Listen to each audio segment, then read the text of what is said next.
If you live each day as if it was your last. ഓരോ ദിവസവും നിങ്ങളുടെ അവസാനത്തെ ദിവസം പോലെ വേണം നിങ്ങൾ ജീവിക്കാൻ. ആപ്പിൾ കമ്പനിയുടെ സ്ഥാപകനായിട്ടുള്ള സ്റ്റീവ് ജോബ്സിൻ്റെ വാക്കുകളാണിത്. ഇന്നത്തെ സുവിശേഷത്തിൽ നമുക്ക് ഫുള്ളും വാർണിങ്സാണ് കാണാൻ പറ്റുന്നത്. വരാനിരിക്കുന്നതിനെക്കുറിച്ച് നമുക്ക് തരുന്നൊരു മുന്നറിയിപ്പായിട്ട്. പലപ്പോഴും കുട്ടികളോട് അമ്മമാർ ഓരോ കാര്യങ്ങൾ ചെയ്യാൻ പറയുമ്പോൾ അവരാദ്യം അത് കേട്ടില്ലെങ്കിൽ അവരോട് സ്നേഹത്തോടെ പറയും.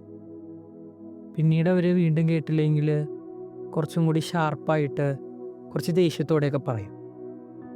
മൂന്നാമത്തെ വട്ടവും കേട്ടില്ലെങ്കിൽ ചില അമ്മമാർ കുട്ടികളെ അടിച്ചേക്കാം.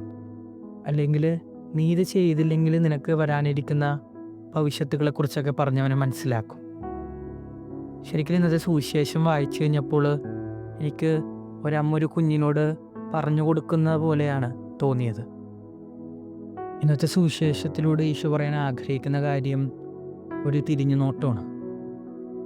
നമ്മുടെ ആദിമ മാതാപിതാക്കളിലൂടെ ദൈവം നമുക്ക് കൈമാറി വന്ന അനുഗ്രഹം, അല്ലെങ്കിൽ നമ്മുടെ ജീവിതത്തിലുടനീളം ദൈവം പ്രവർത്തിച്ച ഓരോ അത്ഭുതങ്ങൾ, അനുഗ്രഹങ്ങളിലോട്ടൊക്കെയുള്ളൊരു നോട്ടം.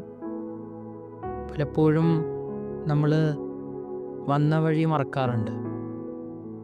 ഇന്ന് നമുക്ക് ഈ കൃപയ്ക്കായിട്ട് പ്രാർത്ഥിക്കാം. ദൈവത്തിനെ അനുസരിച്ചുകൊണ്ട്, ദൈവത്തെ സ്നേഹിച്ചുകൊണ്ടും വിശ്വസ്തനായിരിക്കാനുള്ള കൃപയ്ക്കായിട്ട്. ആമേൻ.